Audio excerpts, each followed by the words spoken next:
Naghahanda ang administrasyong Trump ng matinding pagbabawas sa legal na imigrasyon hanggang 2028. Nagpakilala ang Estados Unidos ng mga deposito ng visa para sa mga mamamayan ng 38 na bansa, kabilang ang Tajikistan, Kyrgyzstan at Turkmenistan. Ibinaba ng US Congressional Budget Office ang taya nito para sa paglaki ng populasyon ng US. Sa Minneapolis, habang isinasagawa ang isang pagsalakay sa imigrasyon, binaril at napatay ng isang opisyal ng ICE ang isang 37 taong gulang na mamamayan ng Estados Unidos. Mga refugee ng Venezuela sa Estados Unidos. Paano humantong ang mga nakaraang pangyayari sa isang bagong bugso ng kawalan ng katiyakan? Inilathala ng kagawaran ng Estado ng Estados Unidos ang pinakabagong buletin nito para sa buwan ng Pebrero. Isang pangkalahatang ideya ng buletin at mga pangunahing pagtataya sa edisyon ngayon.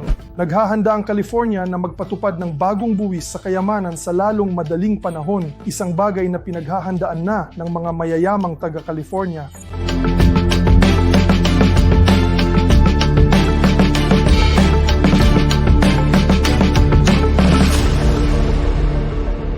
Magandang hapon mga kaibigan, ngayon ay Enero 11 at narito ang mga pinakabagong balita mula sa Estados Unidos.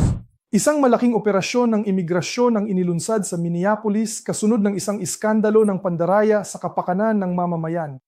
Nagpadala ang administrasyong Donald Trump ng halos 2,000 ahente ng federal, kabilang ang mga opisyal ng ICE at US Border Patrol sa Minneapolis bilang bahagi ng pinaigting na operasyon ng pagpapatupad ng imigrasyon. Ang nakasaad na layunin ng operasyon ay matukoy ang mga individual na pinaghihinala ang iligal na naninirahan sa bansa sa gitna ng isang kilalang iskandalo ng pandaraya sa mga benepisyong panlipunan na kinasasangkutan ng isang network ng mga kindergarten na ipinanganak sa Somalia. Ipaalala ko sa iyo na nagsimula ang iskandalo pagkatapos itong mailathala sa YouTube. Isang video ng konserbatibong blogger na si Nick Shirley kung saan inakusahan niya ng pandaraya ang ilang mga child care center. Ipinapakita ng mga bidyong ito ang kanyang pagpunta sa mga sentrong ito na pinupunduhan ng budget ng Estado at kinukunan ang mga bakanting lugar na nagpapahiwatig na maraming tinatawag na patay na tao sa mga institusyong ito. Maligo. Iyon ay bukas ang mga sentro, ayon sa mga dokumento, may mga bata doon, ngunit sa katunayan ang mga lugar na ito ay walang laman. At ang pera ay basta na lang nawawala sa pamamagitan ng mga mapanlinlang na pakana sa bulsa ng komunidad ng Somali. Pagkatapos ng lahat ng mga pangyayaring ito sa mga sumunod na sandali, ang mga publikasyon ay mga materyales na inilalathala at ipinamamahagi para sa kaalaman ng publiko. Nagpasya ang administrasyon na i-freeze ang mga video na ito. Federal na pondo para sa mga programa sa pangangalaga sa bata sa Minnesota. May kabuuang humigit kumulang $185 milyon bawat taon. Nagsagawa ng isang press conference si Kristi Noem, kalihim ng Homeland Security ng Estados Unidos at personal na lumahok sa isa sa mga pag-aresto sa St. Paul. Kaya naman, noong nakaraang linggo ay mahigit 150 katao na ang naaresto, kabilang ang mga inakusahan ng malulubhang krimen tulad ng pagpatay at armadong pagnanakaw. Gayunpaman, wala sa mga nahuli ang nagmula sa komunidad ng Somali. Nagsalita rin si Gobernador Tim Walz ng Minnesota tungkol sa sitwasyon. Aniya, ito ay isang sinasadyang pagtatangka na sirain ang mga kalaban sa politika at pahinain ang batas. Bueno, at sa pagpapatuloy ng sitwasyong ito, sa Minneapolis, binaril at napatay ng isang opisyal ng ICE ang isang 37 taong gulang na mamamayan ng Estados Unidos habang isinasagawa ang isang operasyong panlaban sa mga salarin. Noong Enero 7, 2026, sa Minneapolis, binaril at namatay ng isang opisyal ng Immigration and Customs Enforcement, ICE, ang 37 taong gulang na si Rene, si Nicole Good, na nagmamaneho ng kanyang sasakyan at hindi sumunod sa mga legal na utos mula sa mga opisyal ng ICE. Ang bidyong ito ay nagdulot ng maraming kontrobersiya sa lipunang Amerikano. Isinulat ng ilang gumagamit ng social media na ito ay isang malinaw na pang-aabuso sa kapangyarihan sa bahagi ng opisyal ng ICE, habang ang iba ay itinuring ang mga aksyon ng opisyal ng ICE na ganap na makatwiran dahil tumangging sumunod ang namatay na babae sa mga legal na kahilingan. At pinatakbo niya ang kanyang sasakyan papunta sa opisyal ng ICE.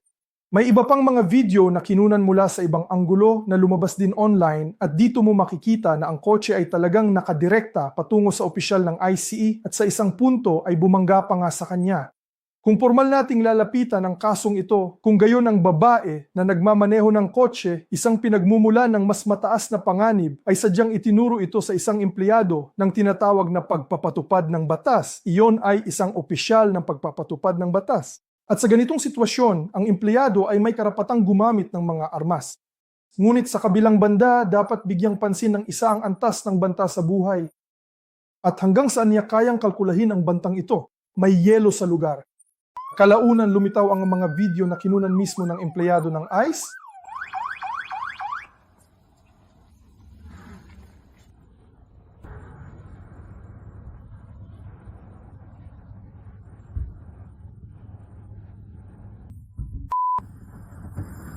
AU.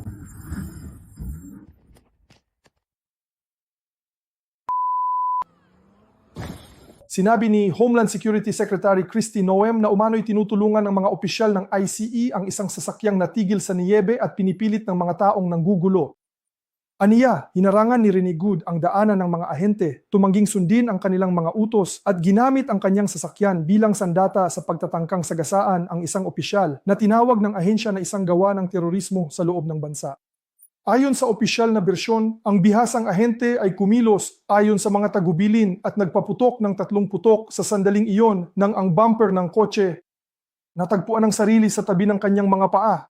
Kaugnay nito, mariing itinanggi ni Minneapolis Mayor Jacob Frey ang bersyong ito na tinawag itong ganap na kalokohan. Inakusahan niya ang ICE ng paglikha ng kaguluhan sa lungsod at hiniling na umalis ang mga ahente ng federal sa Minneapolis.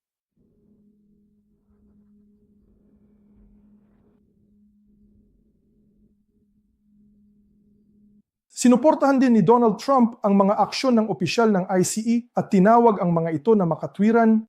Sa tingin ko matagal pang tatalakayin ang pangyayaring ito. Sa larangan ng batas ng US, ang korte ang siyang magpapasya kung angkop ang paggamit ng puwersa sa kasong ito. Sa tingin mo ba ay makatwiran ang mga ginawa ng empleyado ng NPP sa sitwasyong ito? Isulat ang iyong opinyon sa mga komento.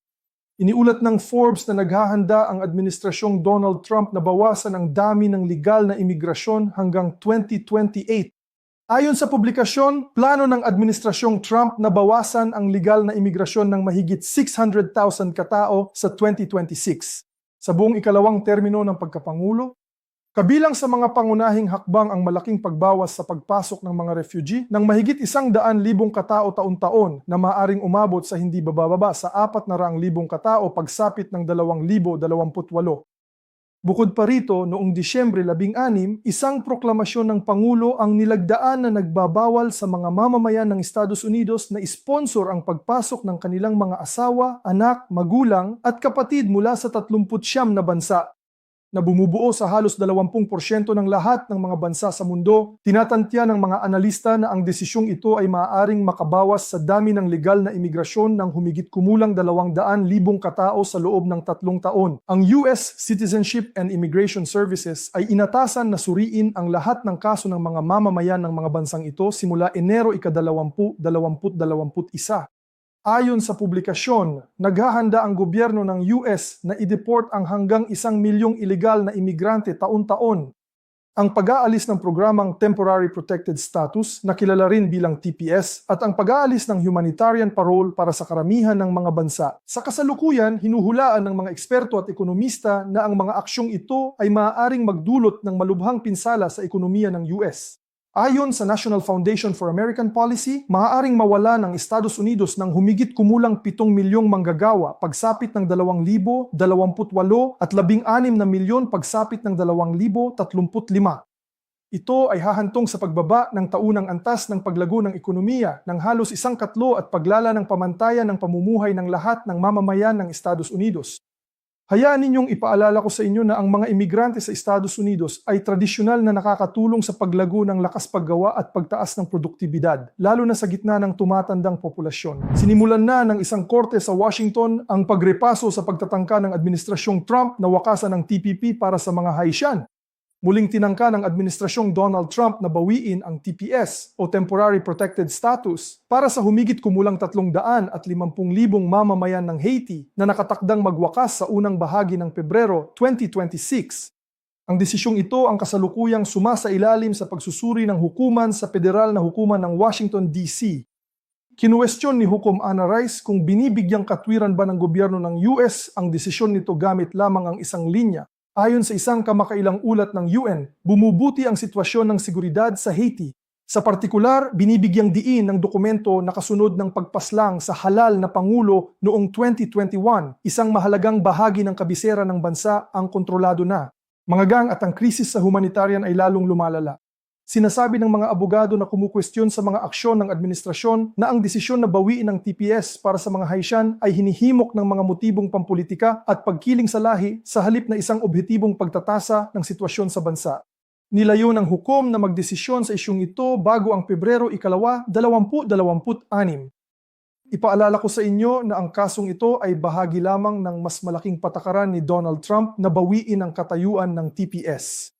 Para sa mga mamamayan ng Venezuela, Haiti at ilang iba pang mga bansang Aprikano, maraming manonood ang maaring magtaka, bakit natin kailangan ng balita tungkol sa mga mamamayan ng Haiti? Sa katunayan, ang balitang ito ay hindi gaanong tungkol sa mga mamamayan ng Haiti, kundi tungkol sa mga kasanayan sa pagpapatupad ng batas na kasalukuyang umuunlad sa Estados Unidos. At bukas, maaaring makaranas ang isang mamamayan ng anumang bansa ng ganitong gawain. Pinalawak ng administrasyong US ang patakaran nito sa tinatawag na mga deposito ng visa. Isa pang 25 estado. Pinalawak ng administrasyong Donald Trump ang patakaran sa pagdeposito ng visa na nagdagdag ng 25 pang bansa sa listahan, karamihan ay mula sa Africa, Latin America at Asia. Sakop na ngayon ng programa ang kabuuang 38 bansa kabilang ang Turkmenistan, Kyrgyzstan at Tajikistan. Sa ilalim ng bagong patakaran, ang mga mamamayan ng mga bansang karaniwang karapat-dapat para sa isang tourist o business visa. Ang mga kategoryang B1-B2 ay kinakailangan ng magpiyansa ng 5, 10 o 15,000 dolyar. Ang tiyak na halaga ay tinutukoy ng opisyal ng konsulado sa panahon ng panayam. Ang mga patakaran ay magkakabisa sa Enero 21, 22. Kinakailangan na ngayong pumirma at magsumayti ng isang form ang mga aplikante upang makakuha ng US visa. I-352 ng kagawaran ng Homeland Security ng Estados Unidos at sumasang-ayon sa mga tuntunin ng bono sa pamamagitan ng online platform ng kagawaran ng pananalapi. Ang programa ang susunod na lohikal na hakbang sa pagpapatupad ng patakaran ni Pangulong Donald Trump na pigilan ang tinatawag na visa overstays. Naniniwala ang administrasyong Trump na ang mga naturang hakbang ay nagpapahusay sa seguridad sa loob ng bansa, bagamat ginagawa nitong mas mahal at pinaghihigpitan ang paglalakbay patungong Estados Unidos para sa mga mamamayan ng mga apektadong bansa. Mahalaga ring tandaan na sa kasalukuyan ay mayroon lamang 3 paliparan na magagamit para sa kategoryang ito ng mga mamamayan na makalipad. Ito ang Logan International Airport sa Boston, John F. Kennedy International Airport sa New York at Washington Dulles International Airport. Sa katunayan, dapat basahin ng mabuti ng lahat ng mamamayan ng Turkmenistan, Tajikistan at Kyrgyzstan ang mga bagong patakaran para sa pagkuha ng mga visa para sa turista at negosyo ng US. Ipaalala ko sa iyo na maaari itong gawin sa website ng Embahada ng US sa estado mo. Binawasan ng US Congressional Budget Office ang taya nito para sa paglago ng populasyon ng US sa susunod na dekada. Kaya, ayon sa pagtataya, ang paglaki ng populasyon ng bansa ay bababa ng 7 milyong katao. Ayon sa mga na-update na pagtatantya, ang populasyon ng US ay lalago mula 349 na milyon sa 2026 patungong 357 na milyon pagsapit ng 2035, isang mas mababa ng malaki kaysa sa mga nakaraang pagtataya. Binanggit ng kawanihan ang mahigpit na mga patakaran sa imigrasyon ng administrasyong Trump na humantong sa pagbawas ng pagdagsa ng mga undocumented immigrant at matinding pagbaba sa bilang ng mga internasyonal na estudyante noong 2025 bilang pangunahing dahilan ng paghina ng paglago. Kasabay nito, inaasahan ng forecast ang bahagyang pagtaas sa bilang ng mga legal na may-ari, Berdeng Card. Ang isa pang salik na nakakatulong sa pagbaba ay ang naobserbahang pagbaba sa birth rate sa Estados Unidos.